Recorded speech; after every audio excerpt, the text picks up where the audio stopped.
आज लाल किताब के फरमान आपके बारे में क्या बताते हैं, मैं स्क्रीन पर लेकर के आ रहा हूँ आप लोगों को।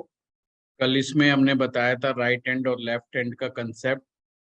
फरमान नंबर 4 क्या कहता है? आलिम को इल्म में शक क्या है? जन्म वक्त समा करे नर क्या करे, समा बड़ा बलवान। ये जो समा शब्द है इसका मतलब समय है, टाइम है।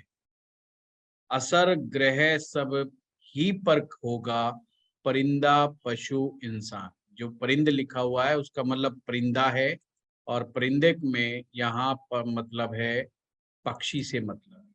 चाहे पक्षी हो, चाहे पशु हो, चाहे इंसान हो, ग्रह सब पर ही काम करेंगे। लाल किताब क्या कह रही है कि नर क्या करे?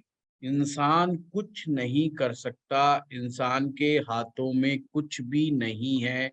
जो भी ताकत है, जो भी शक्ति है, वो समय के ही समय के पास है।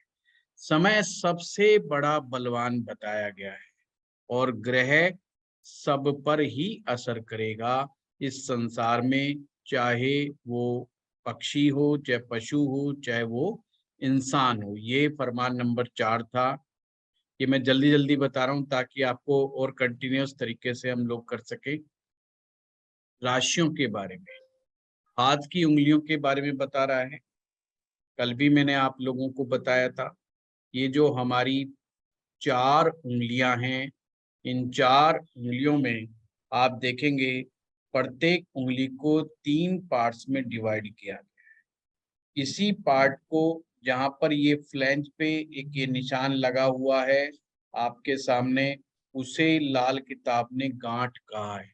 गांठ वो इसे भी कहता है, बैक साइड में गांठ होती है, इसे भी गांठ कहा जाता है। आप अगर उंगली को पीछे घुमाएंगे तो पामिस्ट्री में भी उंगली के पीछे जोड़ को गांठ कहा गया है। और जिन लोगों की गांठें उंगलियों के बहुत ज्यादा दिखाई देती है, उसको ज्योतिष में अच्छा नहीं माना जाता। ये मैं आपको क्लियर कर दूं। जिन गांठें उंगलियों में कम दिखाई देनी चाहिए, बहुत मोटी मोटी गांठें नहीं होनी चाहिए, ये गरीब व्यक्ति की निशानी है, गरीबी की निशानी है। यानी कि कहने का मतलब ये है, मैं अब आपको ऐसे बता रहा हूँ, आप अगर मजदूर मेहनत का स्ट्रगलफुल आदमी की अगर हाथ देखेंगे और पीछे से हाथ जैसे कहेंगे पीछे करके देखिए, तो उनके जो गांठ बंधी होती है ना, ये मोटी मोटी गांठें होंगी, और उनकी उंगलियों में गैप होगा। अगर आप ऐसा करेंगे, बिल्कुल सामने हाथ करें, ये मैं आपको इतना बढ़िया एग्जाम्पल बता रहा हूँ। कोई आदमी कहता है मेरे पास पैसा नहीं रुकता, मेरे पास पैसा नहीं आता, गरीबी के दिन काटता है, और अगर उसके हालात ऐसे हैं कि बस वो अपना पेट भर रहा है, भविष्य का कोई नहीं पता। तो ध्यान से रखना, अगर आप ऐसे अपने सामने रखेंगे और इन उंगलियों के बीच में नीचे से आपको छेद मिलेगा, छेद का मतलब होता है आर पार चीज दिखाई देगी, वो रोक, अगर उसमें पानी डाल दोगे तो पानी रुकेगा नहीं बिल्कुल भी इन किनारों पर। ये लक्ष्मी दोष कहा गया है, इसे लक्ष्मी दोष कहा गया है। ऐसा व्यक्ति के घर में धन नहीं आता, बहुत ही मुश्किल से कमा पाता है, और थोड़ा बहुत इकट्ठा हो जाए तो वो निकल जाता है। लक्ष्मी दोष जीवन में किसी प्रकार के ऐशो आराम का सुख नहीं बरत पाता। अगर थोड़ी बहुत खुशी आ जाती है तो झगड़ा पीछे पीछे आता है। इसीलिए ज्योतिष में ये जो बैक साइड में हमारी उंगलियां होती है, जब आप मोड़ेंगे, ये जो पॉइंट हैं, जो हमारे जोड़ हैं, इन्हें ही गांठ कहा गया है, इन्हें ही गांठ कहा गया है बैक साइड में। तो ये बहुत मोटी नहीं होनी चाहिए, आग ये एक प्रपोर्शन में होनी चाहिए, एक एग्जैक्ट रेशो में होनी चाहिए, और बहुत टफ नहीं होनी चाहिए। पीछे से कई लोगों की बड़ी बड़ी हो जाती हैं, और यहाँ इन दोनों उंगलियों के बीच में छेद हो जाता है। पर अगर केवल इन 2 उंगलियों के बीच में छेद है, ध्यान से समझना, अगर केवल ये 2 उंगलियां, इंडेक्स फिंगर और मिडिल फिंगर के बीच में अगर आप जोड़ते हो, छेद दिखाई देता है, ऐसे आप आंख करके देखते हो, आर पार रोशनी दिखाई देती है, तो इंडिपेंडेंट नेचर है। ये कोई ज्यादा खतरे वाली बात नहीं है। परंतु बाकी उंगलियों में छेद नहीं दिखाई दें, केवल 2 उंगलियों के बीच में छेद हो, तो फिर वो लक्ष्मी दोष पूर्णता नहीं होता है, पर वो इंडिपेंडेंट नेचर का व्यक्ति होता है, मूडी किस्म का व्यक्ति होता है। अगर सब उंगलियों में 2 आ जाए, छेद आ जाए, तो फिर पैसे के मामले में, धन के मामले में उनको दिक्कतों का सामना भी करना पड़ता है। अब लाल किताब क्या समझा रही है सर हमें? ये एक बार गांठ का दोबारा बोलना। का मैं बोल चुका हूँ। सिंपल है कि ये जो हमारी गांठें हैं, ये गांठें पीछे की तरफ, आपको गांठें समझ में आ गई? अगर हाथ ऐसे करते हैं तो ये पोर्शन बिल्कुल नीचे की तरफ से, अगर हम इधर से देखते हैं, अगर इनमें से रोशनी आर पार दिखाई देती है या छेद दिखाई देता है, अगर वो प्रत्येक उंगली के बीच में होगा तो वो गरीबी की निशानी है, लक्ष्मी दोष है। और अगर वो नहीं है, चिपका रहता है, तो ऐसा व्यक्ति पैसा बहुत सोच समझ करके खर्चा करता है। वो हर स्टेप के ऊपर कैलकुलेशन करके चलता है। अगर केवल दोनों उंगलियों के बीच में है तो केवल इंडिपेंडेंट नेचर है, अपना मूडी बिहेवियर है, पर पैसा वो बचा लेता है। तो इस चीज को हमें समझना होगा। अब गांठ के बारे में अब हम आगे से देखते हैं। मैं एक फर्स्ट उंगली कर रहा हूं। अगर फर्स्ट ये टॉप से देखिए, इंडेक्स फिंगर का टॉप और उसके नीचे पहला कट, जहां पे पीछे की साइड गांठ बंधी हुई थी, उसी के इधर ये जो लाइन लगी हुई है, इसको कह रहा हूं मैं। आपको थोड़ा बना के वो थोड़ा समझ आ जाए। बहुत आसान आसान टिप्स बता रहा हूं आप लोगों को, बहुत इजीली आप चीजों को समझ पाएंगे। अगर आप किसी मजदूर की कुंडली देखेंगे तो कंफ्यूज बहुत हो सकते हैं। ये जैसे उंगली होती है, उंगली के 3 पोर्शन हैं, 1 2 3। ये ऐसे पोरे बने होते हैं, ऐसे ऐसे आपने देखा होगा।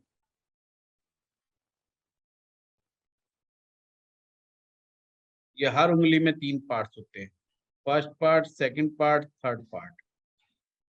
हर पार्ट एक राशि को दिखाता है। हर पार्ट एक राशि को दिखाता है। हर पार्ट एक राशि को दिखाता है। इस प्रकार से 4 उंगलियों में 12 राशियां होती हैं। ये 4 उंगलियां, एक उंगली में 3 राशियां, एक उंगली में 3 राशियां हैं। तो इस प्रकार से 4 उंगलियां हो गई तो 12 राशियां हैं। और हर राशि यानी हर ओरे का साइज इक्वल टू 2 आवर्स, 24 घंटे का, दिन और रात। 12 राशियां, टोटल 24 घंटे एक दिन के। इस तरह से लाल किताब ने अपना डिसाइड किया हुआ है। हमारे हाथ में 12 राशियां हैं, तो लाल किताब खुद ही लिखेगी आगे चल करके कि किस उंगली में कौन सी राशि और राशियों की कैलकुलेशंस किस प्रकार से है। चलिए देखते हैं क्या लिखता है। हाथ की उंगलियों की हर एक गांठ 24 घंटे के दिन और रात को 12 हिस्सों में तकसीम करने पर हर एक टुकड़ा, वो हर एक टुकड़ा ठीक पूरे 2 घंटे का ना होगा, मगर 12 टुकड़ों में से हर एक टुकड़ा राशि कहलाता है। ये कहता है एग्जैक्टली वो 2 घंटे का तो नहीं होगा, कुछ कोई टुकड़ा 2 घंटे से थोड़ा कम होगा, कोई 2 घंटे से थोड़ा ज्यादा होगा, फिर भी इनको 12 टुकड़े मान लिए गए हैं और ये 12 राशियां कहलाते हैं। अब ये क्या कह रहा है, पहली उंगली समझ लीजिए। 12 राशियों में इंडेक्स फिंगर सबसे पहले उठानी है। सबसे पहले इंडेक्स फिंगर उठाएंगे, उसमें फर्स्ट फ्लैंज के ऊपर मेष राशि, दूसरी में वृष, तीसरी में मिथुन। मैं बना करके दिखाता हूं आप लोगों को। ये जैसे इंडेक्स फिंगर मान लो, इसे मेष राशि, पहला फ्लैंज मेष, दूसरा वृष, तीसरा मिथुन। ये इंडेक्स फिंगर है।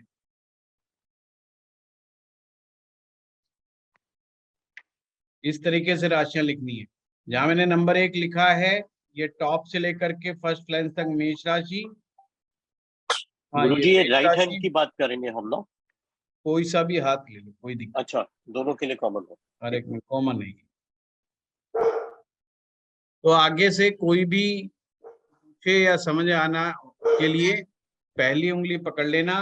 पहली का जो टॉप है वहां से मेष राशि शुरू होगी, इंडेक्स फिंगर का जो टॉप है वहां से मेष राशि शुरू होगी। दूसरा वृष है, तीसरा मिथुन है। ये राशियों को तो आप लोग जानते ही हैं। पहले नंबर की राशि मेष राशि, दूसरे नंबर की राशि वृष राशि, तीसरे नंबर की राशि मिथुन राशि। अब कर्क के लिए ये सेकंड छोड़ देना है, मतलब दूसरी उंगली नहीं पकड़नी है, बस गलती यही याद करने में। तो मिडिल फिंगर नहीं पकड़नी, बस ये उसके लिए ऐसे दबा लो, पहली उंगली दबा लो, क्योंकि मिथुन तक हमने गिन लिया, सेकंड साथ में दबा लो, बस सेकंड दबा ली। अब ये जो रिंग फिंगर बची है, इसके टॉप से शुरू हो जाओ, वो आएगी कर्क राशि, वो आएगी कर्क राशि। उससे नीचे सिंह राशि, उससे नीचे कन्या राशि। अब कन्या राशि तक हो गया, इसको नीचे कर लो, बची एक उंगली तुला राशि, 8 नंबर की वृश्चिक राशि, 9 नंबर की धनु राशि। अब बाकी सारी बंद, और मिडिल फिंगर जो बच गई थी उसको उठा लो। मकर टॉप पे, उससे नीचे कुंभ, उससे नीचे मीन। अब आपको समझ आ गया आपके हाथ में 12 राशियां कहां पर स्थापित होती हैं। इनका अब आगे चलेंगे कोर्स में, धीरे धीरे आपको इन सभी का महत्व पता चलेगा, पामिस्ट्री का महत्व पता चलेगा कि आपके हाथ में कोई निशान हो, कोई चिन्ह हो, कोई रेखा हो, कोई पॉइंट हो, कोई बिंदु हो, किसी भी तरह का निशान, सभी की अपनी इम्पोर्टेंस है। वो आपकी लाइफ की महत्वपूर्ण घटनाओं को बताता है। हाथ आपके ग्रहों की स्ट्रेंथ को बताता है। आपका हाथ आपके दिमाग के अंदर क्या चल रहा है, जो आपके दिमाग में चल रहा होगा, जो आपके दिमाग में खिचड़ी पक रही होगी, वही हाथ पे आने वाला है। अब ये खिचड़ी कितने दिन तक पके तो हाथ पे आए? 7 महीना मिनिमम। अगर आप स्ट्रेस में 7 महीने तक लगातार रहते हैं, चाहे वो बात अलग है थोड़े में रहते हैं कि ज्यादा में रहते हैं, वो स्ट्रेस के लक्षण यहाँ पर आ जाएंगे।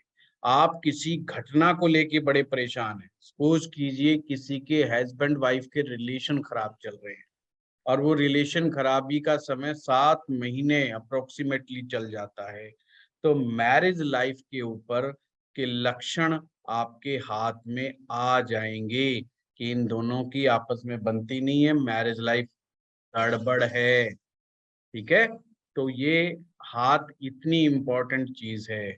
अगर आप किसी विशेष चीज को प्राप्त करने के लिए 7 महीने से ज्यादा सोचते रहते हैं, वो चीज भी आपके हाथ में आ जाएगी कि आपकी प्रबल इच्छा उसको प्राप्त करने की है, उस बात का साइन भी आपके हाथ में आ जाएगा।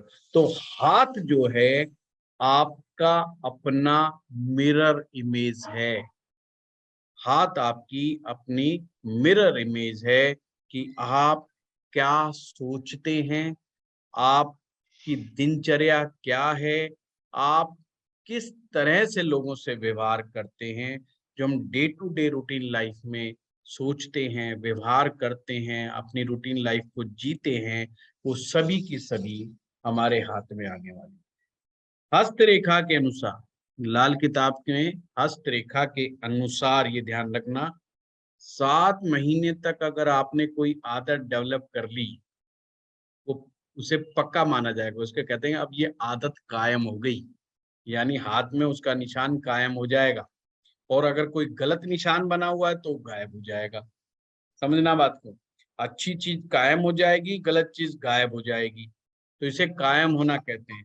इसलिए 7 महीने का कंसेप्ट बेटा ये उठा। तो स्टूडेंट है वो एडमिट नहीं हो रहे, कहते ट्राई करो दोबारा।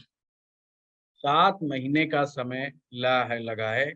इसीलिए लाल किताब में कोई भी उपाय करने के लिए 43 दिन का समय लिया गया है। 4 को 3 से जोड़ेंगे तो फिर 7 आता है जोड़। ऐसे 7 का रहस्य बहुत गहरा है। हमारे ज्योतिष शास्त्र में नंबर 7 को बहुत ही स्पिरिचुअल नंबर माना गया है, बहुत ही डिवाइन नंबर माना गया है। नंबर 7 को रहस्यमय नंबर भी माना गया है। कहा जाता है नंबर 7 के साथ रूहानी ताकत, स्पिरिचुअल डिवाइन पावर्स वर्क करती हैं। इसलिए आपको ये नंबर 7 का पता लगा। ज्योतिष बहुत ही इंटरेस्टिंग सब्जेक्ट है, ध्यान रखना। आपके सामने कोई व्यक्ति आ जाता है, आप उसको बड़े अच्छे से समझ पाते हैं इस विद्या के द्वारा। और कुछ नहीं, अब कुंडली वो बताए ना बताए, डेट ऑफ बर्थ बताए ना बताए, हाथ तो आप देखते ही हैं। उसके हाथों के आकार प्रकार, उनकी गांठें, गांठों के ऊपर आने वाले बाल, इनसे सब चीजों का महत्व है। उसी से पता चल जाता है कि इसका बिहेवियर किस किस्म का है। ये करुणामय आदमी है, सॉफ्ट है, आर्टिस्ट टाइप आदमी है, या बहुत ही एडमिनिस्ट्रेटिव टाइप आदमी है, बहुत डोमिनेटिंग पर्सनैलिटी है, या बहुत अग्रेसिव आदमी है, या धोखेबाज आदमी है, यहाँ तक भी पता चलता है। तो जैसे जैसे अब लाल किताब के फरमान आगे बढ़ते जाएंगे, आपको हस्तरेखा और वास्तु के सूत्र भी आपके सामने प्रकट होते चले जाएंगे। तो ये राशियों का 12 राशियां हाथ में किस प्रकार से होती हैं, ये इस फरमान में बताया गया है। अब आगे बढ़ते हैं हम। इनको नोट भी कर सकते हैं, समझने वाले समझ भी सकते। ये इसमें फोटो खींच करके लगाई गई है कि किस प्रकार से हाथ की रेखाओं में किस तरीके से बनाया गया है। किसी ने फोटो खींचनी है वो खींच सकता है। सर आप ये वाली पीडीएफ भेजेंगे हमें? हाँ मैं भेजूंगा, बिल्कुल डेफिनेटली भेजूंगा। ठीक है, फिर है ना? स्क्रीनशॉट लेने का फिर ये हाँ आ चुकी है सर, ग्रुप में आ चुकी है, हाँ हाँ हाँ, वो पहले ही आ गई है। पीडीएफ कोई में दिक- आया हुआ है। हाँ पीडीएफ में आ चुकी है, उसमें आप देखना। और ये ध्यान से समझना, यहाँ पर खाने बना रखे हैं, ये पार्ट्स में खाने बना रखे हैं। ये यहाँ पर हाथ के अंदर राशियों का निशान है। जैसे मेष राशि, यहाँ सूर्य के नीचे नंबर 1 लिखा हुआ है। अगर आप इस चित्र को देखेंगे तो नंबर 1 यहाँ लिखा हुआ है। पहला खाना, ये पहला भाव है। सूर्य के नीचे का जो नंबर 1 लिखा हुआ है, दिखाई दे रहा है आप लोगों को? तो वो खाना नंबर 1 है, यानी भाव नंबर 1 है। अगर बृहस्पति पर जाएंगे तो वो खाना नंबर 2 है। अगर नंबर 3 पे जाएंगे तो वो मंगल के नीचे, अंगूठे के नीचे आप देखिएगा, अंगूठे के नीचे जो नंबर 3 है वो मंगल का क्षेत्र है। 3 नंबर मंगल का क्षेत्र है। ठीक है, ये धीरे धीरे मैं आपको कराऊंगा, ये आप संभाल के रखिएगा। बहुत आसान है, मैं वैसे भी बता दूंगा, अगर पीपीटी नहीं भी रहेगी तो भी मैं बता दूंगा। ठीक है। धर्म दया ख्वा कोसो ऊंची, फरमान नंबर 6 है। किस्मत की गांठें ही से ग्रह मंडल बन गया। अब इसमें किस्मत की गांठें जो कहा गया है, ये जो राशियों के जोड़ है ना, इन्हें कहा गया है। और कहा गया इन्हीं से सारा ब्रह्मांड बना है, सारा ग्रह मंडल बना हुआ है। इसका खुद मतलब यही है, जो वक्त है वो इतना बलवान है कि जो व्यक्ति किसी समय दूसरों की किस्मत लिखने वाला होता है, कभी कभी उसकी जिंदगी में भी उल्टा समय ऐसा आ जाता है कि वो खुद परेशान हो उठता है। अब इसमें ग्रहों के बारे में समझाया गया है, मैं मोटा मोटी समझाऊंगा, पूरा वो नहीं बताऊंगा। दुनिया के आगाज और ब्रह्मांड के खाली आकाश में जो बुध आकार है, यानी ब्रह्मांड जो गोलाकार रूप में है, जो गोला है, वो बुध ग्रह का गोला है। अब आपने एक चीज नोट करनी है, जितनी भी गोलाई वाली चीजें होंगी लाल किताब में, उसको बुध माना है। मान लीजिए कोई व्यक्ति अपने गले में गोल सिक्का, यानी कि कोई पैसा है गोलाई लिए हुए, वो बुध का प्रतीक माना जाएगा।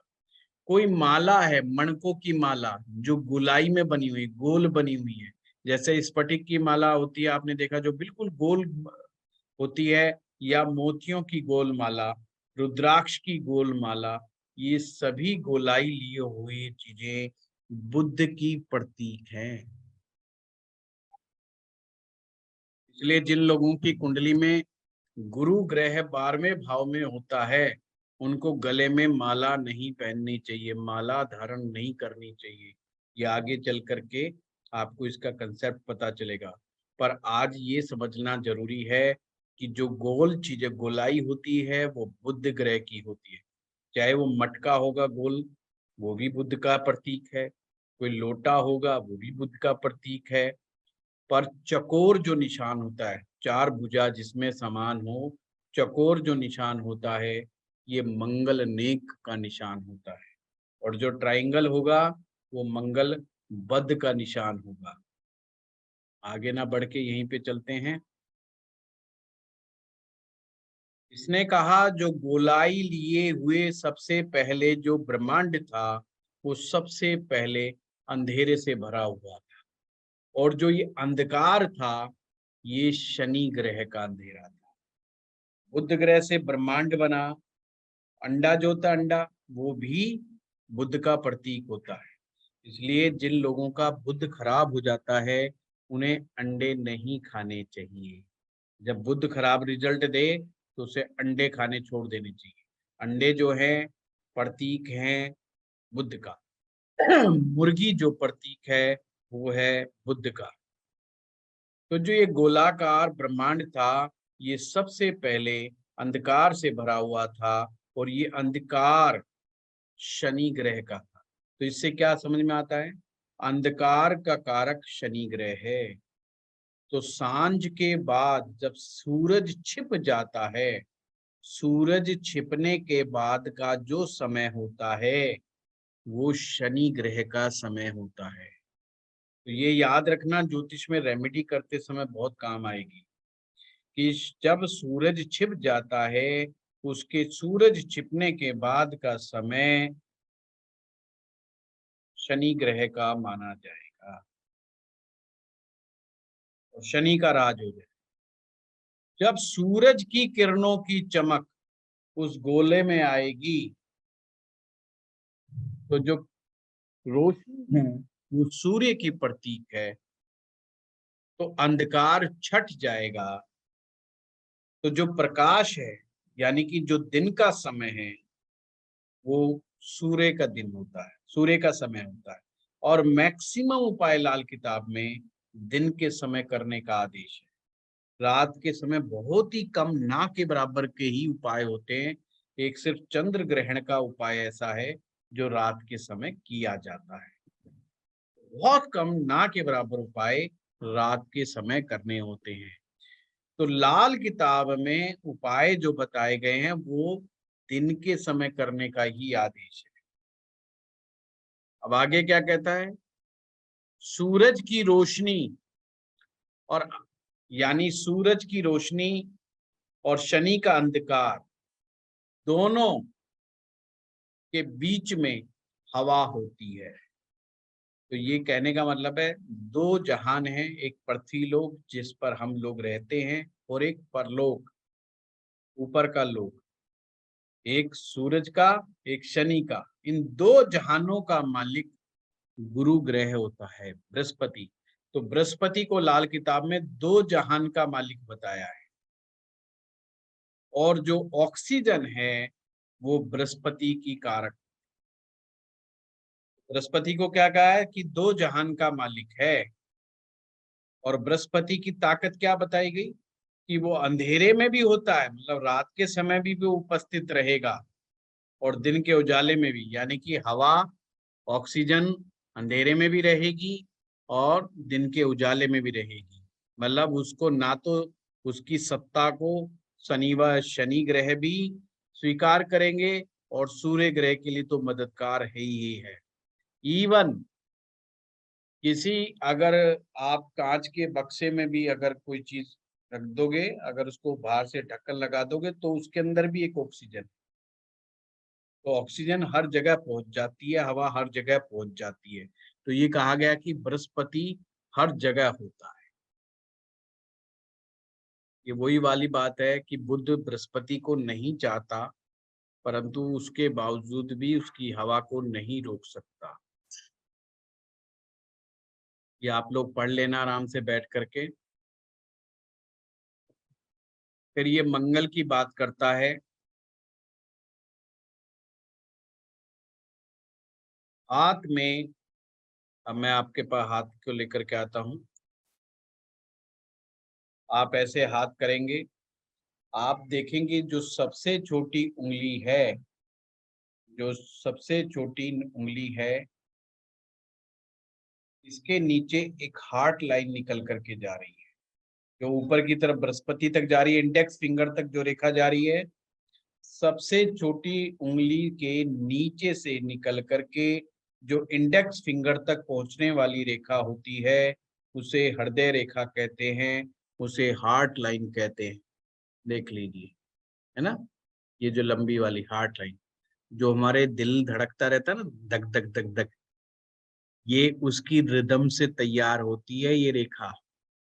अगर इसमें गड़बड़ है तो इसी से पता चलता है कि आपको हार्ट की प्रॉब्लम है कि नहीं है ना। किसी किसी के रस्सी टाइप की बन जाती है, ये मैं बना के दिखाता हूँ आप लोगों को, तो पता चल जाता है कि कोलेस्ट्रॉल की प्रॉब्लम है।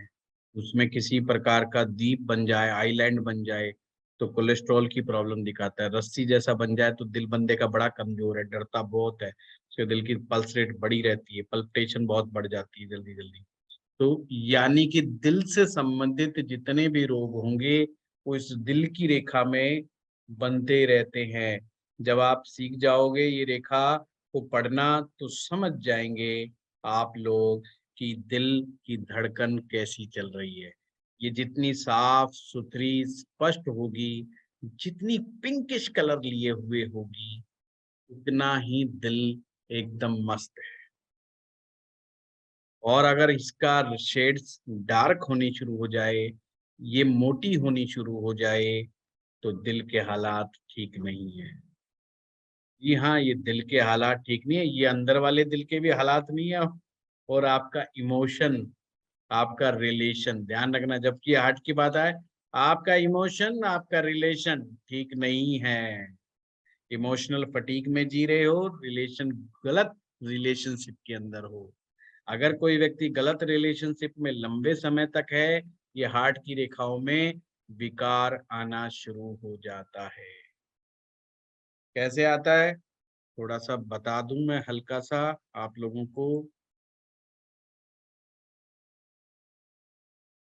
ऐसे ही हार्ट लाइन है,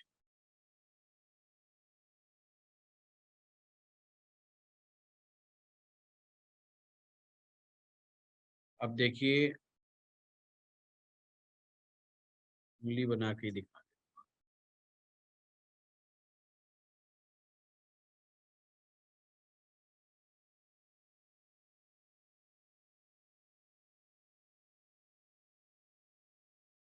ओम जय शरा।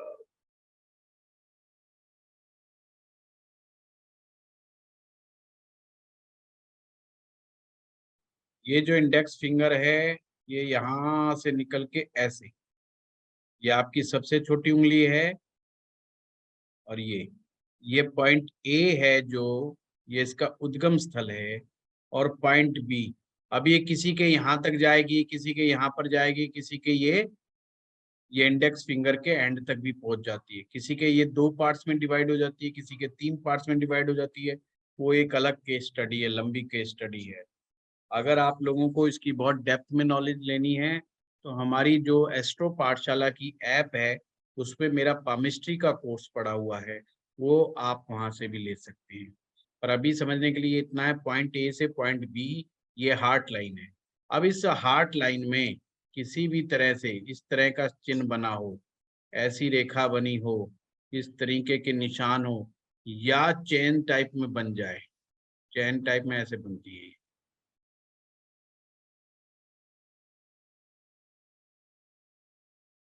जैसे रस्सी सी बन जाती ना, ये छोटी सी रेखा कट फट करके चल रही हो, ऐसे कटी हुई हो,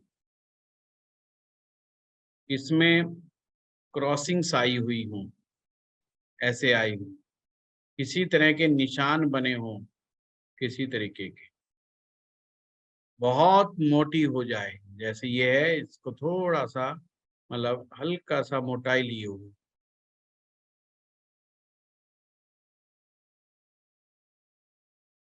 ऐसे कई लोगों की हो जाती है थोड़ी सी, फिर वो पतली होगी, मोटी होकर के फिर पतली होती है। तो ये जो मोटा पार्ट है, ये बहुत ही गड़बड़ हालात आप लोगों के हार्ट की दिखाता है, आप लोगों के लाइफ की दिखाता है। और शुरुआत से अगर पॉइंट ए से ही गड़बड़ चल रहा है, तो यानी कि बचपन से ही मामले गड़बड़ चल रहे हैं, मामले बचपन से ही फिर गड़बड़ चल रहे हैं। ये कुंडली डिसाइड करती है कि पैसे धन संग्रह करने की शक्ति कितनी है। अगर ये सही तरीके से बृहस्पति और शनि यानी कि इंडेक्स फिंगर और मिडिल फिंगर के बीच में जाकर के पड़ती है, ध्यान रखना, ये जो बिल्कुल इसके बी पॉइंट है जहां मैं नीचे से दे रहा हूं, अगर जुपिटर एंड सैटर्न यानी कि इंडेक्स फिंगर और मिडिल फिंगर के एंड तक पहुंच जाती है, सबसे नीचे पार्ट तक, यहाँ जहां मैं उंगली लगा रहा हूँ, इस पार्ट तक पहुंच जाती है, दोनों के बीच में होती है, ये अमीर बनने की निशानी है। हाथ देखें और सिर्फ ये देखें कि हार्ट लाइन इन दो उंगलियों के बीच में जा रही है, ये आदमी अमीर बनेगा ही बनेगा। पर हाँ, हार्ट लाइन टूटी फूटी ना हो, यानी टूटा फूटा दिल का आदमी होगा। आस्था जी कह रही है हार्ट लाइन सीधी जा रही है, ब्रेन लाइन के साथ जाकर के फिर वो शायद मिल गई है। बिल्कुल, बहुत तरह के केसेस होते हैं, एक एक लाइन पे दो दो दिन की क्लास ली जा सकती है, इतने सारे केसेस हैं, बहुत सारे लोगों की होती है, ये लाइन सीधी चलती है और हथेली के पार चली जाती है। कुछ सर लोगों के सीधी ना जा, सीधी चल करके ये ब्रेन लाइन में मिल जाती है ना, पर ये अच्छी स्थिति नहीं है। Heart line means your emotions and your relation, और आपके सीने में जो दिल धड़क रहा है उसकी कहानी ये बयान करती है। मैंने आपको एक आइडियल सिचुएशन बताई है कि आइडियली ये यहाँ से निकले साफ सुथरी होती हुई, बिल्कुल एक नदी की तरह, इसको मीठे पानी की नदी कहा गया है।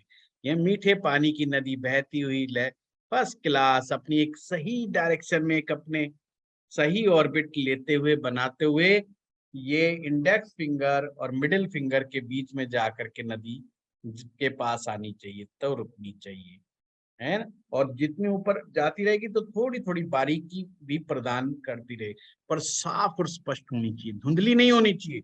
मतलब ऐसे कैसे भी देख लो वो कहाँ तक गई, स्पष्ट संदेश होना चाहिए, तो आदमी करोड़ोंपति बनता है। ये करोड़पति की निशानी हस्तरेखा में, ये अमीर बनने की निशानी बता दी। हाँ, पर अगर ये रेखा और उंगलियों में छेद नहीं होने चाहिए भैया, ये भी थोड़ा ध्यान रखना। मियाँ से आदमी फिर कमाता भी बहुत है और उड़ाता भी बहुत है, मिलता नहीं उसके बाद कुछ भी।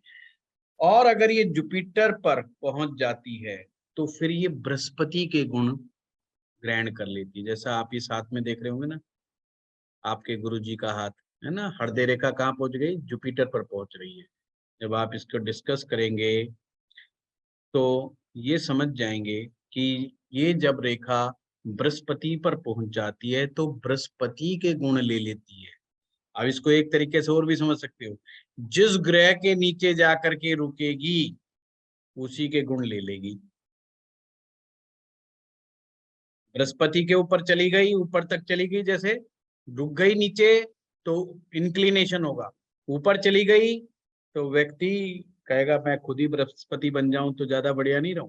तो बृहस्पति फिर ज्ञान देने और ज्ञान लेने का प्रतीक है। ऐसे व्यक्ति में डिवाइन गुण भर जाते हैं। दया, करुणा, सबकी भलाई, सबको कुछ दे के जाना। दिमाग में ये ख्याल चलता रहता है, मैं जब ये दुनिया छोड़ के जाऊंगा तो इस संसार को बहुत कुछ दे के जाऊं। मतलब वो देने की प्रवृत्तियां बढ़ जाती हैं, डिवाइननेस आ जाती है। और ऐसे में हाथ में अगर चमक हो, एक अच्छी आभा हो, तो समझ लेना वो इंसान बहुत अच्छा है। ज्योति जी लिख रही हैं 2 भाग में बट जाए, तो 2 भाग में बटना अच्छा है ज्योति जी, बस 3 में नहीं बटनी चाहिए, है ना। एक दिल में 2 जने तो रह सकते हैं, तीसरा नहीं। No entry third party. मजाक नहीं। कुछ लोगों की 2 भाग में बटे तो अच्छा है। इसका मतलब उन लोगों को रिलेशनशिप में बड़ा बिलीव है। वो चाहते हैं कि जिंदगी में हमेशा उनके पास कोई ना कोई ऐसा साथी, कोई दोस्त, कोई मित्र, कोई हमसफर, कोई जीवन साथी रहना चाहिए। ये इमोशन के आदान प्रदान को बहुत अच्छा मानते हैं। जब 2 पार्ट्स में बढ़ जाती है ना, तो इमोशन के आदान प्रदान को वो कहते हैं कोई तो हो बात करने वाला जिसको दिल की बात बता सके। तो 2 पार्ट्स में बंटने का मतलब दिल के आदान प्रदान की बात चल रही है कि अपने इमोशन को, ये ध्यान रखिए, अगर आपके जीवन साथी के हाथ में ये रेखा 2 पार्ट में बट गई ना, तो उसकी बात जरूर सुना करो बैठ करके 2 घड़ी। क्या आपको लग रही हो वो बकवास है, परंतु सुनो, बहुत जरूरी है ये, नहीं तो मैरिज लाइफ इसी बात पे बिगड़ जाएगी। क्योंकि वो चाहता है या चाहती है कि कोई उसके इमोशंस को समझे, कोई उसके मन के ख्यालात को सुने कि उसके मन में क्या चल रहा है। वो अपनी बात बताना चाहता है, दिल की बात बताना चाहता है, तो उसकी बात सुन लेनी चाहिए, तो रिलेशन अच्छे बने रहते हैं। हाँ, 3 पार्ट्स में बिल्कुल नहीं होना चाहिए, मामला गड़बड़ हो जाएगा। 3 पार्ट्स वाला आधा बावला हो जाता है। नहीं, लाल किताब ऐसी ही लिखती है, ये बता दूं मैं। पागलपन के लक्षण आ जाते हैं, अनडिसाइसिव हो जाता है बेसिकली। तो मैं जो आप लोगों को बताना चाह रहा था, जो अगला फरमान है वो मंगल ग्रह के बारे में है। तो आपको ये मैंने ये रेखा बता दी जो कि हृदय रेखा है।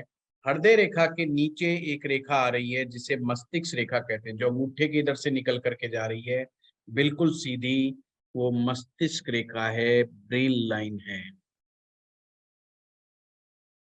अब आपने समझना है, ये रेखा जहां से हृदय रेखा और नीचे मस्तिष्क रेखा के बीच का जो ये एरिया है, ये सारा का सारा एरिया है, ये आपके मंगल का मैदान है। और अंगूठे के इधर नीचे, अंगूठे का बिल्कुल नीचे से देखिए, जहां यहाँ से अंगूठा स्टार्ट होता है, यहां से लेकर के यहाँ तक सिर्फ एक छोटा सा पार्ट, ये भी मंगल का एरिया है। मंगल 2 जगह होता है हाथ में, ध्यान रखना। एक मंगली एक ऐसा ग्रह है जो हाथ में 2 जगह अपनी उपस्थिति बना के रखता है। इसे रक्षक मंगल कहते हैं, जो हथेली के साइड में होता है एंडिंग पार्ट में, उसे रक्षक मंगल, डिफेंसिव मार्स। वो ये बताता है अगर पिटाई होने लगे तो भागना कैसे है, अपनी रक्षा कैसे करनी है, अपना डिफेंस कैसे करना है। और इसके नीचे वाला मंगल ये बताता है कि सामने वाले को पीटना कैसे है, अटैकिंग पावर, अग्रेसिव मार्स। जिन लोगों के इधर ये वाला पोर्शन पतला होता है, दबा हुआ होता है, ये दबा हुआ पार्ट होता है, बहुत सारी लकीरें निकलने लगे, बहुत सारी लकीरें निकलने लगे, पॉइंट निकलने लगे, तो समझ जाना मंगल कमजोर है। तो यहाँ पर रेखाएं निकलने का मतलब मंगल कमजोर है, मंगल कमजोर है का मतलब है बंदे में दम नहीं है, लड़ने का दम नहीं, अटैक करने का दम नहीं है। बार बार यही कहेगा अब की बार मार के दिखा, मैं फिर बताता हूँ तुझे, अब की बार मार के दिखा, तो पीट देना, कोई बात नहीं, दोबारा भी कुछ नहीं कहेगा वो, फिर आपको एक मौका देगा कि अब की बार मारा तो फिर देखूंगा, इस बार तो माफ कर दिया, तो खुद ही माफ करता रहता है। तो अटैकिंग मार्स और डिफेंसिव मार्स, इसको बड़े आराम से समझ सकते हो आप, और बहुत इजी है। और अगर इस एरिया में तिल आ जाए, काले रंग का तिल हो किसी के, आंख बंद करके कह देना इसका मंगल नीच का है, इसकी कुंडली में मंगल नीच के और भी लक्षण होते हैं वैसे, पर अगर तिल आ जाए तो ये पक्का लक्षण है। अगर तिल हो तो साथ में ये भी मान लेना कि मंगल कमजोर है। जिन लोगों के ये उभरा हुआ होता है और कम रेखाएं होती हैं, अगर 2-3 रेखा निकले सिर्फ, वो तो ठीक है, 3-4 तक बहुत है। अगर ज्यादा रेखा ऐसे गिनने लग जाना, 1 2 3 4 5 6 ऐसे गिनना, ये मेरे नहीं गिनना है, अपनी अपनी गिनना है, इतनी दूर से दिखाई नहीं देंगी। तो अगर ये 3 या 4 हैं तो जस्ट आपका मंगल ठीक है, स्ट्रेंथफुल है। अगर ये फिर ज्यादा लाइनें निकल निकल के आ रही हैं, इधर इधर जा रही हैं, तो उतना ही कम, और ज्यादा निकल के आ रही हैं, खूब सारी निकल के आ रही हैं, तो उतना ही मंगल वीक होता चला जाएगा। अटैकिंग मार्स आपका कमजोर हो जाएगा। अब लाल किताब इसके बारे में क्या कहती है? अगर आपके हाथ में कहीं पर भी चतुर्भुज बना हुआ है तो मंगल नेक है। स्क्वायर बना हुआ है पूरे हाथ में, कहीं पर भी रेखाओं से कोई स्क्वायर बना हुआ है, कहीं यहाँ पर ऐसे स्क्वायर बना हुआ है, कोई भी चतुर्भुज बना हुआ है तो मंगल नेक है। और अगर ट्रायंगल बन गया है तो मंगल बद है। अब मैंने जिन लोगों को सिखाया था मंगल बद कैसे कैसे होता है, तो कुछ लोग आपने देखा होगा जो बेचारे कई बार बच्चे होते हैं ना, वो कहते हैं कोठी बन गई, देखो एक ये त्रिभुज बन गया है, कैसे बना है ना, ट्रायंगल बन गया। वो बीचों बीच कोई ट्रायंगल बना के बताते हैं कि तुम्हारा मकान बन गया, तुम्हारी कोठी बन गई है। कोठी कुठी नहीं है ये मंगल बद की निशानी है। गुरुजी, ये जो ट्रायंगल के बारे में आपने भी हम लोग को क्लास में समझाए थे।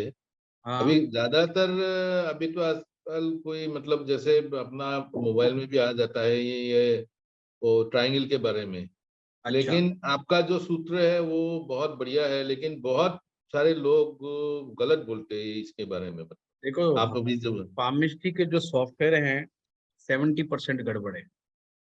मैं आपको बताऊं अमर जी, हमारे पास कई स्टूडेंट भेजते रहते हैं बहुत सारी गड़बड़ है, और मैं उनको कहता हूँ अच्छा ये निशान है तो समझ लो ना ये चीज है। वो कहते हैं जी हाँ वो आप वाली बात आ रही है, इसमें नहीं लिखा आ रहा। भाई वो बनाया ही नहीं जा सकता। पामिस्ट्री में बहुत सी चीजों का मिक्सअप है। अब मेरा तो पामिस्ट्री का पक्ष इसलिए भी मजबूत है कि एक तो लाल किताब का हुनर भी बहुत जबरदस्त है। तो लाल किताब में बहुत सारे पामिस्ट्री के सूत्र छिपे हुए हैं जो कि आपको कीरोमेंसी बुक्स में नहीं मिलेंगे। यानी कि जो कीरोमेंसी बुक्स सबसे ज्यादा हिंदुस्तान में पामिस्ट्री की पढ़ी जाती है, और उन बुक्स में वो सूत्र नहीं है जो हिंदुस्तान में काम आ सकते। अब मात्र अगर कोई देख ले ये जो मैं लक्षण बता रहा हूँ, इसी से अब आपने जिन्होंने पढ़ा है, जिन्होंने मंगल बद के लक्षण सुने हैं कि किस तरह के वो लोग होते हैं, तो आप तुरंत उसके हाथ देख के बोलना शुरू कर दो, वो मान जाएगा। और जबकि कीरोमेंसी के हिसाब से चलोगे तो वो बहुत सारी चीजें पकड़ में ही नहीं आएंगी आप, है ना। पामिस्ट्री में तो शनि की 7.5 भी आ जाती है, पितृ दोष भी आ जाता है, काल सर्प दोष भी आ जाता है, सब चीजों के लक्षण आ जाते हैं, सिर्फ पकड़ने वाला चीज। तो हमारे इन फरमानों में ये चीजें बहुत अच्छे ढंग से हमें बताई गई हैं, हमें समझाई गई है। क्लियर हुआ बात? अब अगले फरमान की तरफ चलें। मंगल नेक और मंगल बद है। अब ये थोड़ा सा समझाया गया है, ये चीज आपको भी मालूम है।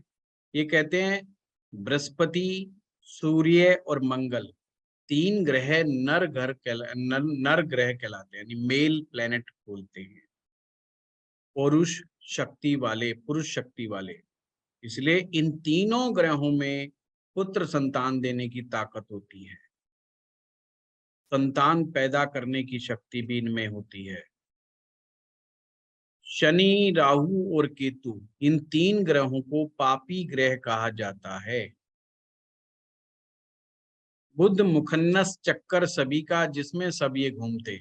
अब ग्रह तो सबको पता है ऑर्बिट में घूमते हैं अपने अपने, तो जो ऑर्बिट है वो भी बुध का ही प्रतीक है कि ऑर्बिट में ये सभी घूम रहे हैं। नेकी बदी 2 मंगल भाई, मंगल भाई का प्रतीक है।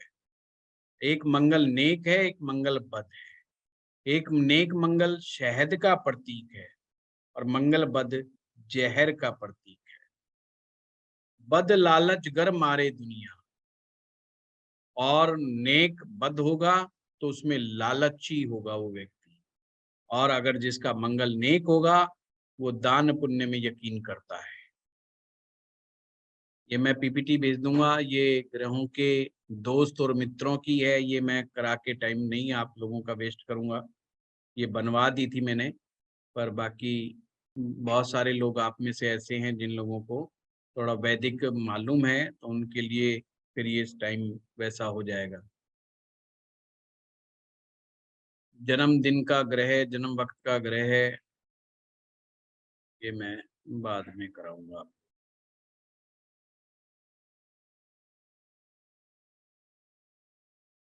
अब आप लोगों के लिए कुछ मेन बात जो वास्तु से रिलेटेड है।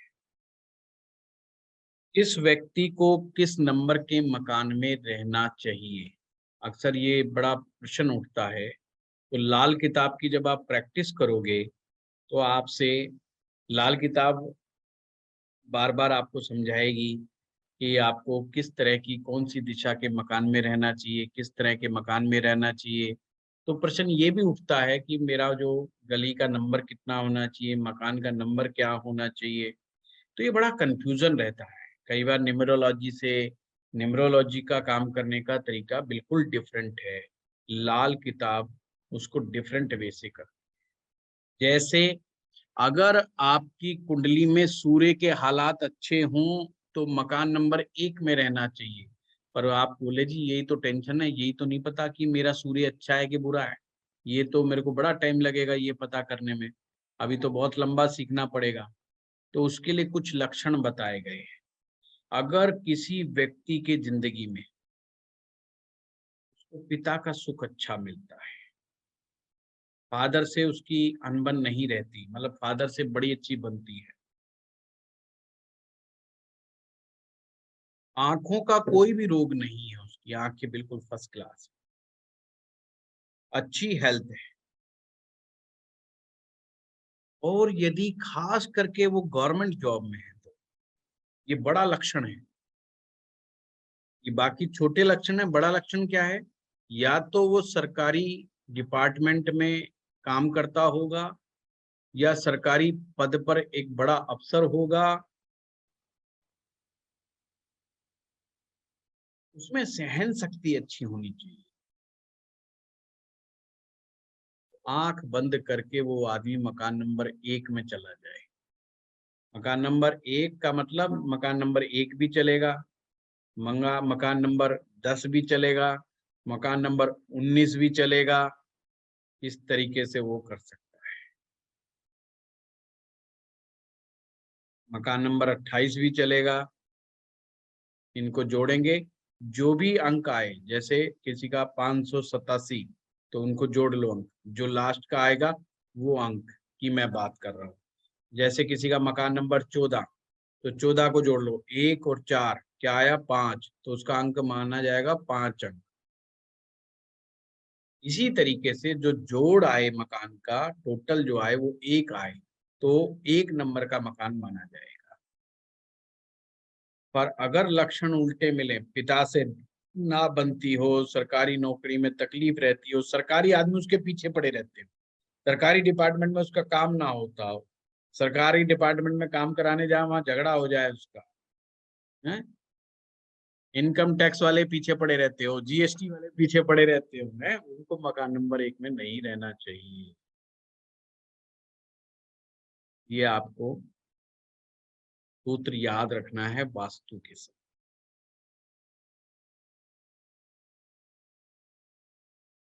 अब 2 नंबर वाले मकान में किस आदमी को रहना चाहिए?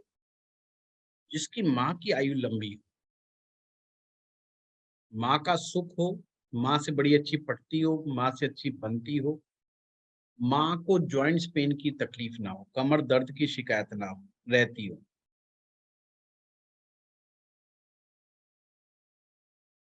छोटी उम्र में, खास करके 24-25 साल की उम्र तक ही उसके पास वाहन गाड़ी वगैरह आ गई हो, तो बहुत जल्दी एज में ही वो अपना मकान भी ले ले। सॉफ्ट स्पोकन हो, मीठा बोलने वाला, इमोशनल आदमी हो, सेंसिटिव हो, तो उसको मकान नंबर 2 बहुत सूट करता है। अब यहाँ जब मैं 2 की बात कर रहा हूँ तो 2 का मतलब 2 भी है और 2 का मतलब 20 भी है। 20 में भी 2 जीरो जोड़ोगे तो 2 ही आएगा।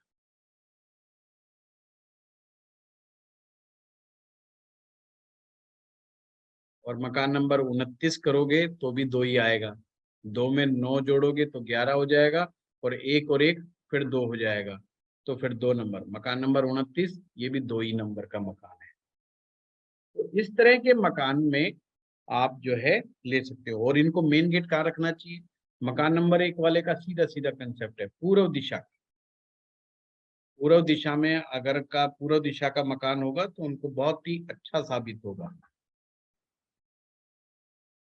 और चंद्रमा के मकान वाले का नैऋत्य कोण, नैऋत्य दिशा, नैऋत्य मतलब उत्तर का कुछ कॉर्नर जरूर उसमें शामिल होना चाहिए।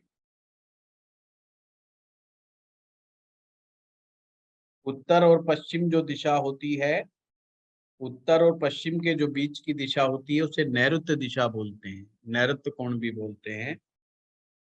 वो चंद्रमा की दिशा होती है, इसे चंद्रमा का घर भी कहा गया है।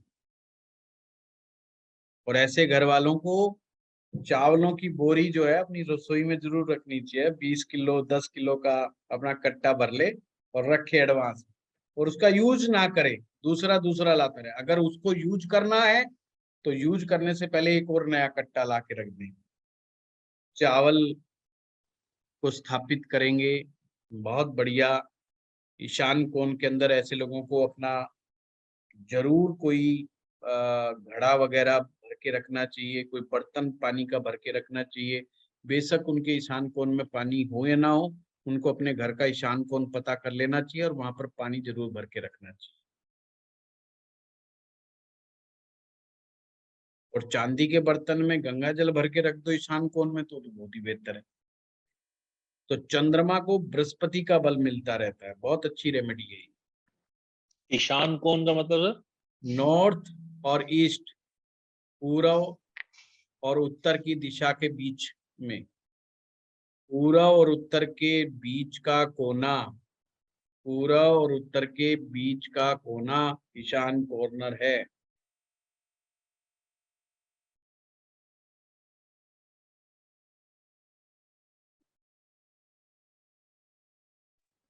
ये नॉर्थ ईस्ट के जो बीच का कोना है, इसमें क्या चावल चावल रखना है, पानी रखना है? नहीं, चावल तो आप चाहे रसोई में भी रख सकते हैं, पानी वहां रखना। पानी सिल्वर के उसमें? सिल्वर में रख लो, बहुत ही बढ़िया है। गंगा सिल्वर में रखो तो गंगा जल भर के रखना, क्योंकि गंगा जल जो होता है वो चंद्रमा का पक्की कारक चीज है। लो पक्का है, मजबूत है, कि वो चंद्रमा ही है, खराब भी नहीं होता, वो लंबे समय तक रख सकते हैं। ये तो फिर गुरुजी सब रख सकते होंगे, सबके लिए ठीक रहेगा, मतलब ऑल नंबर हाउसेस, या सिर्फ 2 ये के लिए? लक्षण मिलने चाहिए मंजीत जी, लक्षण मिलने बहुत जरूरी है, तब ये चीज फायदेमंद होगी। तब फायदेमंद होगी। अगर माँ है पर माँ बीमार रहती है, और जी खास करके माँ के पीठ में दर्द रहता है और जॉइंट्स पेन में बड़ी शिकायत होती है, एसिडिटी की समस्या बहुत रहती है उसको, तो समझ लेना फिर दिक्कत है। फिर 2 नंबर का मकान कोई गारंटी नहीं कि सूट करे। जी। ये ईशान कोण वाला जो आपने बताया, ये भी स्पेसिफिकली 2 नंबर के लिए ही है? हाँ, ये 2 नंबर है। अच्छा। मतलब उनको ये बहुत ही सुटेबल उपाय है, उनकी मैक्सिमम तो वास्तु दोष ही खत्म हो जाता है इस उपाय को करने से। अच्छा। हाँ, ओके। इसी तरह से कोई व्यक्ति ज्ञानी हो, पढ़ाई लिखाई में रुचि रखता हो, अध्यात्म में रुचि रखता हो, और अध्यात्म 2 प्रकार का होता है। एक तो होता है मंदिर गुरुद्वारे चक्कर लगाने वाला, पर ज्ञान की कोई महत्ता नहीं उसके लिए, प्रवचनों की कोई महत्ता नहीं। जागरण जुगरण में जाके डांस डूंस कराता है, वो एक अलग बात है, उसे धार्मिक व्यक्ति नहीं कहा गया यहाँ पर। उसे क्या कहा, जो अपनी रूह को, अपनी आत्मा को परमात्मा के तुल्य बनाने का प्रयास में लगा रहे, मोक्ष की तलाश में रहे, उत्तम स्तर का ज्ञानी बने और सभी के को ज्ञान की बात ही बताए, सही रास्ते पे ही लेकर के जाए।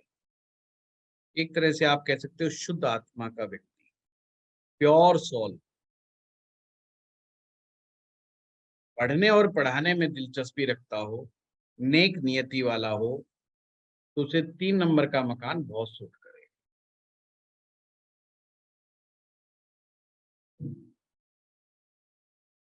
ये चीजें बहुत याद रखने लायक चीजें हैं। ये एक प्रकार का आपको आगे तक वास्तु करते समय भी ध्यान रखेंगे उतना ही बहुत बढ़िया कुदरती हाँ। मेरा नंबर 3 ही है जी घर का। है। मैंने हाँ, तो आप प्रोफेसर हो, आपके लिए बहुत सुटेबल है। कुदरती 3 है, कुदरती मिला। जिनकी अपने भाइयों से बहुत बनती हो, अपने दोस्तों को बहुत संभाल करके रखता हूँ, भाई के साथ प्रेम संबंध हो, ब्लड से संबंधित कोई बीमारी ना हो,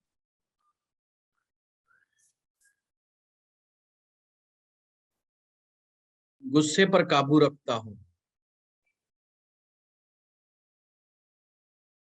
वो 9 नंबर के मकान में भी रह सकता है।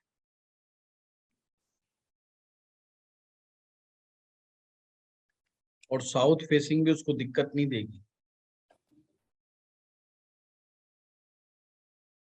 रश्मि हांडा जी कह रही हैं 3 की बात 4 आता है। रश्मि जी, आपको पता है इसकी पीपीटी नहीं है मेरे पास, ये मैं अपने आप से ही बता रहा हूँ, तो जो दिमाग में आ रहा है वो भी बताया जा रहा हूँ। इसकी पीपीटी नहीं बनवाई हमने, कुछ चीजें अचानक से आती हैं।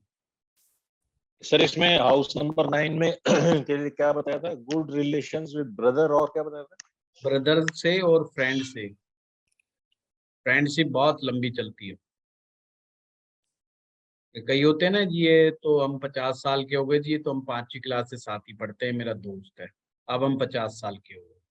मतलब वो 5वीं क्लास का पढ़ने वाला दोस्त आज भी दोस्ती कायम रखे हुए है, उसके साथ मित्रता बहुत अच्छी है। जो लाल किताब के राइटर थे रूपचंद जोशी जी, उनके अपने एक मित्र थे और मित्रता इतनी गहरी थी उनके साथ कि मरने से पहले वो अपने अपने फ्रेंड को बता दिया था कि मेरा दाह कर्म संस्कार कैसे होना है, कैसे नहीं होना है, और शमशान में कहाँ पर, कौन से शमशान भूमि में जाकर के मेरे को जलाना है, पूरा का पूरा अपना विस्तार अपने दोस्त को बता गए। तो जब उनकी डेथ हुई तो बड़े फेमस थे, बहुत विद्वान, बहुत बड़े ज्योतिषाचार्य रहे, तो सबने कहा हम ऐसा करेंगे, हम वैसा करेंगे, इतना बड़ा प्रोग्राम करेंगे, उतना बड़ा। उसका दोस्त आया, बोला भाई जैसे मैं कहूंगा वैसे, जो वो मुझे बता के गया है ना वैसा का वैसा ही करवाना है। और वो उस जगह पर ले गए, कह रहे 3 दिन पहले वो उस जगह को दूध से धो करके आए कि मैं यहाँ आऊंगा 3 दिन। मतलब उन्हें अपनी मौत का दिन भी पक्का पता, ये उस दिन मैं डेथ होगी मेरी और मुझे इस जगह पर ला करके ऐसे जलाना है। मतलब वो यहाँ तक करके गया। तो उसके उनके बारे में कहा जाता है कि उनके कुछ मित्र थे, वो इतने पक्के मित्र थे कि एक एक बात एक दूसरे से वो शेयर करते। तो ये अच्छे मंगल की और नेक मंगल की निशानी है। और मंगल हमें मतलब अगर दोस्तियां टूटती रहें, दोस्तियों से धोखे मिलते रहें, तो ये एक अच्छे मंगल की निशानी नहीं है। तो जिनके साथ बार बार धोखे होते रहते हैं ना, उनको फिर साउथ फेसिंग मकान बिल्कुल अच्छा नहीं रहता उनके लिए।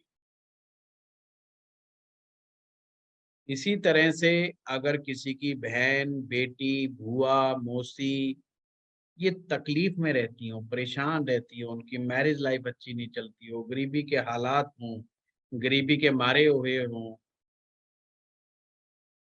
दांतों की खराबियां हों, तो उन्हें भूल करके भी 5 नंबर के मकान में नहीं रहना चाहिए। दांत बहुत जल्दी एज में खराब हो गए हो, और अगर बहन की शादी करी वो बेचारी दुखियारी हो, या बेटी दुखियारी हो, बुआ हो तो वो बेचारी दुखियारी हो, मौसी हो तो वो दुखियारी हो, अगर ऐसा लक्षण हो किसी के साथ, उसे 5 नंबर के मकान में नहीं रहना चाहिए। दांत की खराबी हो, और इसके उलट अगर वो कोई ऐसा व्यक्ति है जो प्रोफेशनल लाइफ और पर्सनल लाइफ दोनों को बड़े प्यार से संभाल ले, दोनों को बैलेंस बना करके रखना जानता हो, उसको 5 नंबर का मकान बहुत सूट करेगा।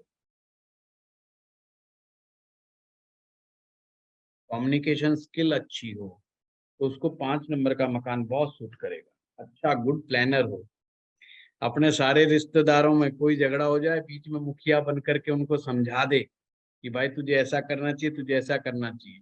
बढ़िया नेक सलाह से उनको एक अच्छा आइडिया सेल करके झगड़ा खत्म कराने की हिम्मत ताकत रखता हो, अगर ऐसी व्यक्ति के अंदर क्षमता है तो उसे 5 नंबर का मकान में रहना चाहिए। अब एक चीज ध्यान रखना, अब कोई व्यक्ति जिसके 3 नंबर वाले मकान वाले गुण मिल रहे हैं, गलती से 5 नंबर में चला गया, धुआं निकल जाएगा।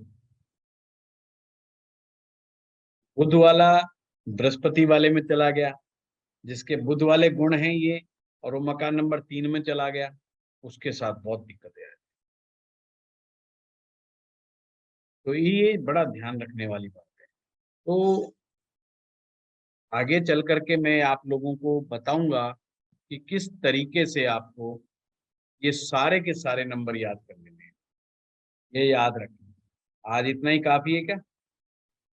किसी का कोई प्रश्न हो तो बताइए, किसी का प्रश्न हो तो बताइए। हाँ मर्जी बताइए। हाँ सर, ये थोड़ा मैं जो 2 नंबर है तो जी उसमें नॉर्थ वेस्ट बोला था आपने। हाँ हाँ बिल्कुल, नॉर्थ वेस्ट चंद्रमा का है। ईशान बोला, ईशान, हाँ जी। नहीं ईशान में तो अरविंद जी ईशान में मैंने वो रखा है कि हाँ, चांदी के लोटे हाँ, में हाँ। 5 गंगा जल भर के रखो, यहाँ या अगर नहीं है तो घड़ा भी रख सकते हो, पर पानी से भरा हुआ जरूर रखो। वो नहीं है तो स्टील का रख सकते हो, पीतल का रख सकते हो, रख सकते यहाँ पे चावल के बोरी रखने के लिए बोला था हो। वो आपने। रसोई में ओके हाँ, ये नैऋत्य दिशा। नैऋत्य का कोई भी एंगल हम्म, में उसका फेसिंग होना चाहिए, चाहे ओके उसका उत्तर का पोर्शन में उसका दरवाजा खुलता हो, या थोड़ा पश्चिम भी चलेगा उसका, पर पूर्व दिशा और दक्षिण दिशा में अगर उसका दरवाजा खुलता होगा तो दिक्कत आ जाए आदमी को, फिर उसको दिक्कतें बढ़ जाएंगी। श्याम जी शायद कुछ बोल रहे हैं क्या? आप म्यूट पर हैं, आप म्यूट पर हैं। अच्छा हाँ सर, आ रही है आवाज?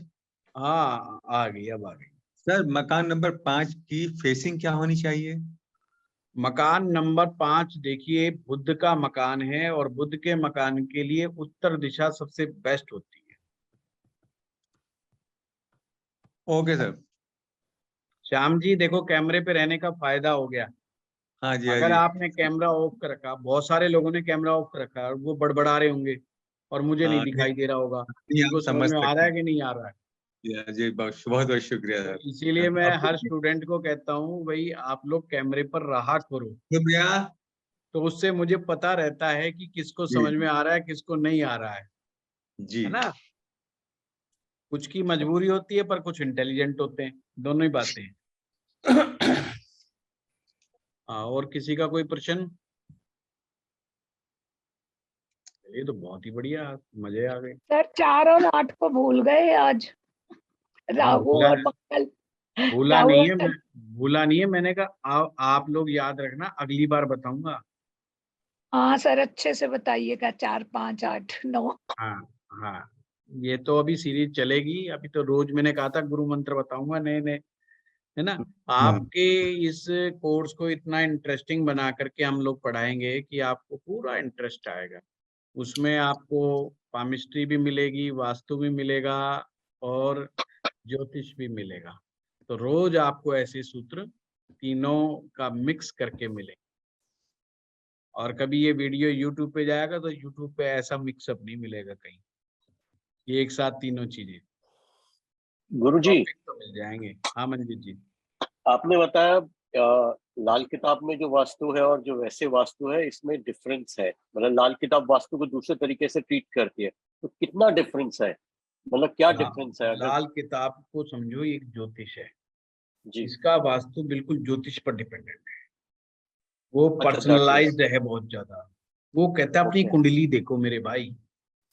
अच्छा, दैट मीन्स ओके। लाल किताब का वास्तु का कंसेप्ट समझा देता हूँ। वो कहता है जो आपका मकान बना हुआ है, जी जहाँ पे कमरा है, जहाँ पे रसोई है, उसी हिसाब से आपके ग्रह आपकी कुंडली में बैठे हैं। अच्छा अब वैदिक ज्योतिष में हम क्या कहते हैं कि जैसे ग्रह हमारे कुंडली में बैठे हैं वैसा जी हमें मकान मिला है। लाल किताब कहती नहीं, जैसे मकान में आप रहते हैं और हाँ। उस मकान में रहते हुए 11 महीने से ऊपर हो गए हैं, वैसे ही ग्रह तुम्हारे कुंडली में बैठ जाएंगे। अच्छा सही बात। सोच करो, एग्जाम्पल के रूप में मैं आपको बताऊं कि जैसे कि आपकी रसोई नॉर्थ ईस्ट में हो गई, किसी व्यक्ति की रसोई नॉर्थ ईस्ट में चली गई, गुरुजी थोड़ा सा और नॉर्थ खराब ईस्ट, कर दो, नॉर्थ में ले जाओ, और खराब कर दो, नॉर्थ में ले जाओ।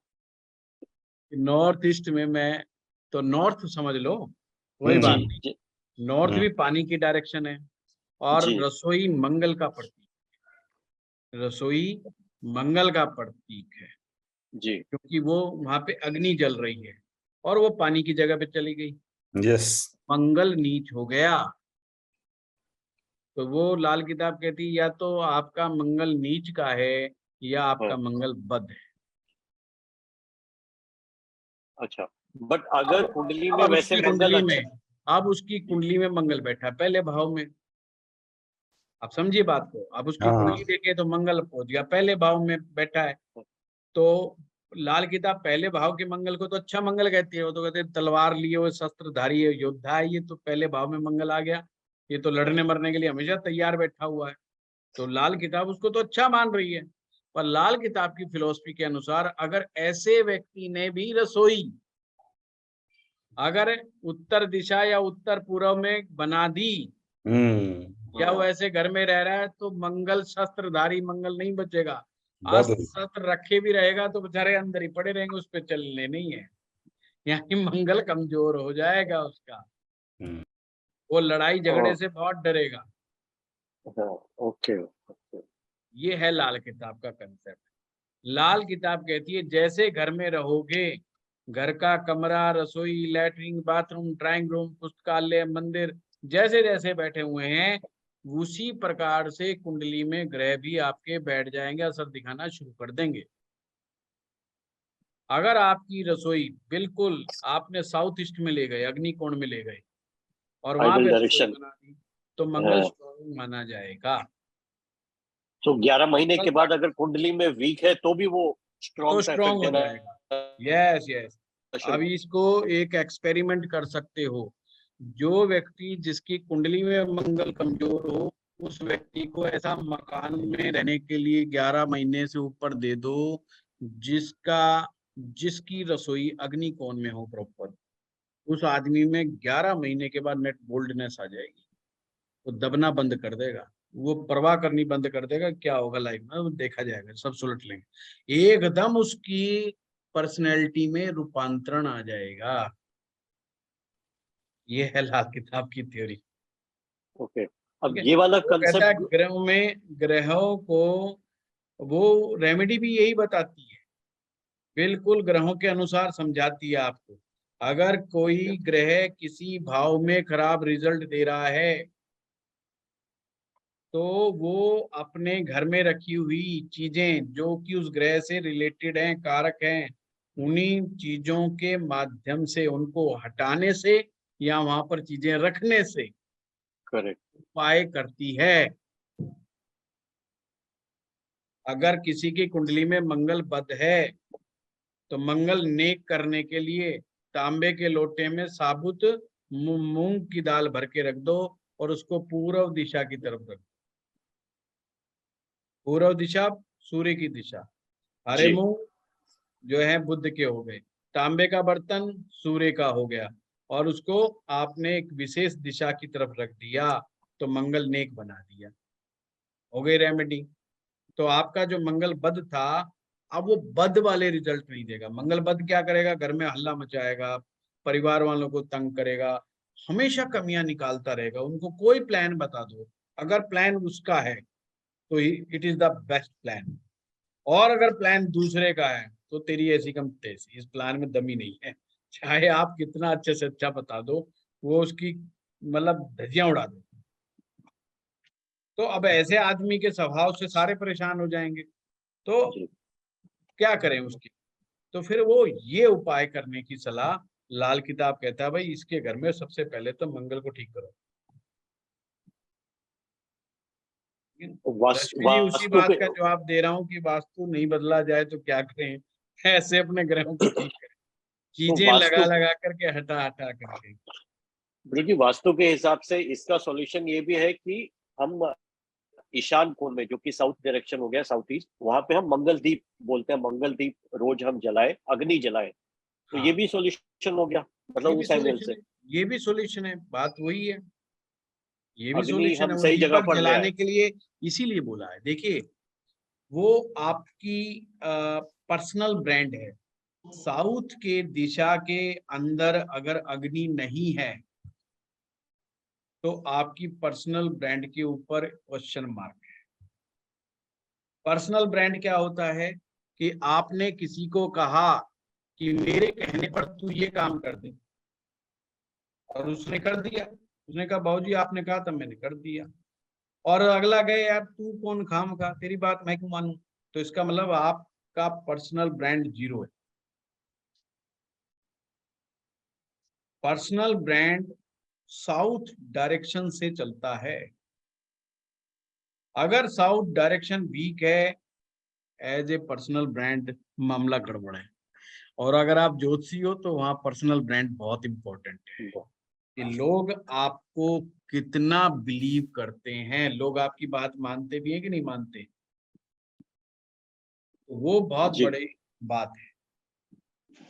तो अगर जिन ज्योतिषियों की रसोई गड़बड़ है, हाँ, गड़बड़ सही बात है। डायरेक्शन में है तो उनकी मानता भी कोई नहीं है, उनको कोई ज्योतिषी भी मानता नहीं है। वो लोग बाहर जाते ही गालियां निकाल देते हैं। तो ये ध्यान रखना। सर तो अगर दूसरी उनके तरह से अगर गुरुजी देखें तो जिसका मंगल बद है उसको मिलेगा ही फिर वही नॉर्थ वाला किचन बिल्कुल मिलेगा मिलता ही है, वही। बिल्कुल मिलता है। अरे मंगल कुंडली नेक ही वालों को अगर भी मिल ऐसी जाता है, है। नहीं कुंडली। रत्ना जी, रसोई का तो गड़बड़ मंगल नेक वालों को भी मिल जाता है। अच्छा, मंगल नेक वाले को लाल किताब की थ्योरी कहती है जैसे मकान में रहोगे कुंडली उस हिसाब से चलना शुरू कर देगी आपकी। लाल किताब की वास्तु में थ्योरी ये है कि जैसे मकान में रहोगे ग्रह उस तरीके से असर करना शुरू कर देंगे। इसलिए वो मैक्सिमम रेमेडीज में बार बार कहती है इस जगह पे ये चीज कायम कर दो, यहाँ पे चंद्रमा की चीज कायम कर दो, यहाँ पे बृहस्पति की चीज कायम कर दो, इस कोने में मंगल स्थापित कर दो। वो इस तरीके से रेमेडी बताती है। तो वो आपको बता रही है कि भाई तुमने गड़बड़ कर भी रखी होगी तो इसको इस तरीके से ठीक कर दो। जी। तो गुरुजी जैसे घर की छत के ऊपर कूड़ा कबाड़ा ये सब नहीं रखना चाहिए, अगर राहु। रखोगे तो राहु स्थापित हो जाएगा। पुरानी चीजें रखोगे तो गड़बड़ हो जाएगा। तो बहुत सारी ऐसी चीजें हैं, बहुत सारी ऐसी सावधानियां होती हैं लाल किताब में जो आपको नहीं करनी चाहिए। बहुत सारी वो आगे आगे चीजें। पर सर जो वास्तु देखने आता उसको तो लाल किताब का नॉलेज नहीं होता। अरे उन्हें होगा। ज्योतिष का भी नॉलेज नहीं होता। हाँ तो फिर इतना लाल किताब तो इतना कुछ बता रहा है और जो जो ज्योतिष वास्तु सीख नहीं लेता है, बताता। और जो ज्योतिष सीख लेता है मेरे जैसा आदमी, वो फिर वास्तु करना छोड़ देता है। वही, ये तो उसमें मजा बहुत नहीं आता। स्क्वायर हो गया। देखिए वास्तु है ना एक बहुत ही टिपिकल टास्क है, मैं आपको सच बताऊं रत्ना जी, वास्तु करने में मजा मुझे जब ही आता है जब किसी का प्लॉट खाली है। मेरा ये मानना है खाली प्लॉट पे मैं लकीरें बनाऊं तो मुझे बहुत अच्छा लगेगा। बिल्कुल सही। मेरे हाथ में है किस चीज को कहाँ पर मैं सजेशन दे सकता हूँ। जी। सही बात है। मकान में जाकर के किसी को ये बोलना तेरी रसोई खराब, तेरा बाथरूम खराब, तेरी टॉयलेट खराब, उसका कर देते हैं हम दिमाग खराब। बिल्कुल ठीक बात है। और भाई वहम। घर कुछ हो तो सकता नहीं उसका, हो नहीं सकता मीन्स अगर मुझे ही कोई आके कह जी ये रसोई यहाँ से तोड़ दो, सीढ़ियां यहाँ से तोड़ दो, इसको उठा के यहाँ लगा दो, इसको यहाँ से लगा दो, एक बार तो हम हाँ हाँ कर लेंगे, बाद में 2-3 दिन तक सोचते रहेंगे, बाद में सोच छोड़ यार ज्यादा मत कुछ कर, थोड़ा है कुर्सी में हिला के देख लेते हैं बस।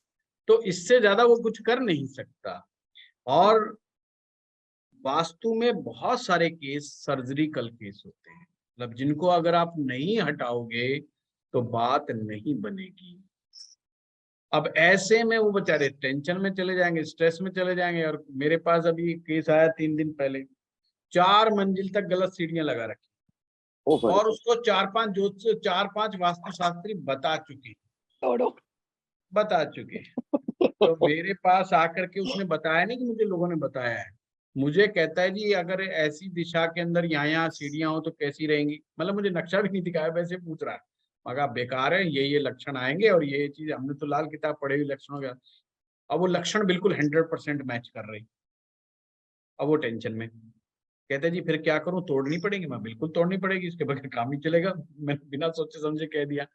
कहती जी तोड़ तो तू, बहुत खर्चा होगा। मगर कही अच्छा कैसे, मैंने कहा भाई देख लिए तो तेरा डिसीजन है, तेरी कॉल है, मैं तो किसी को करता नहीं ऐसे। बोला जी इसका कोई रेमेडी? मैं कह देख रेमेडी के नाम पे बहुत सारे लोग मूर्ख बनाएंगे, पर इसकी कोई रेमेडी नहीं है। इसकी रेमेडी कोई नहीं है, तू वैसे मन खुश करने के लिए करता रहे, बाकी कोई मतलब बनता नहीं है। कहता जी मुझे भी किसी ने यही बताया कि इसकी और कोई रेमेडी नहीं है। और वो 4 मंजिल तक वो सीढ़ियां गई हुई है। अब 4 मंजिल की सीढ़ियां कैसे तोड़े, वो बेचारा टेंशन में आ गया। मुझ पर भी बहुत ज्यादा यकीन करता वो ज्योतिष के क्षेत्र के अंदर, अब मेरी बात को फाइनल मान गया। तो ये मेरे जैसे सेंसिटिव आदमी के लिए दिक्कत वाली बात हो जाती है। अब मैं सोच में पड़ जाऊंगा यार, अब वो तो चला गया, उसकी टेंशन मैं लेके बैठ गया, अरे यार बेचारा 4 मंजिल बेचारा सीढ़ियां कैसे तोड़ेगा, गलत केस हाथ में लग गया मेरे। यही वास्तु का सबसे बड़ा जबकि मैंने वास्तु का पैसा नहीं लिया, बेचारे और बात, मतलब बात कुछ और चल रही थी। उसने घर के वास्तु की एक बात छोटी सी पूछ ली और मैंने उसके बता दिए साइड इफेक्ट ये होंगे, और वो बिल्कुल मिल गए। तो उसके लिए तो बेचारे के लिए टेंशन का विषय खड़ा हो गया ना बहुत बड़ा, क्योंकि पहले ही ऑलरेडी लोगों ने कह रखा था उसको, और ऊपर से मैंने भी कह दिया हाँ भाई ठीक है, जबकि मैंने वास्तु नहीं देखा। तो मेरे लिए फिर वो थोड़ा समस्याग्रस्त मामला हो जाता है। पर तो सर मैं आप अक्सर अपने किताब खास क्लाइंट को ये कहता हूँ, भाई तुमने, कई लोग मुझे अड़ जाते हैं कि आपसे ही दिखाना है जी वास्तु। अरे भाई फिर तो खाली प्लॉट की बात करो, बने बनाए मकान की बात मत करो, मैं टेंशन में आ जाऊंगा, तुम्हारा कुछ नहीं बिगड़ेगा। क्योंकि किसी के घर को, और वो भी गुड़गांव जैसे शहर में जहाँ करोड़ों रुपए का हिसाब किताब हो, वो कैसे मैं उलट पलट कर दूं। कोई खेत तो है नहीं गांव का, चल भाई ये 100 गज छोड़ दे, 200 गज यहाँ से पकड़, 250 गज वहां से पकड़, वो तो मैटर है नहीं।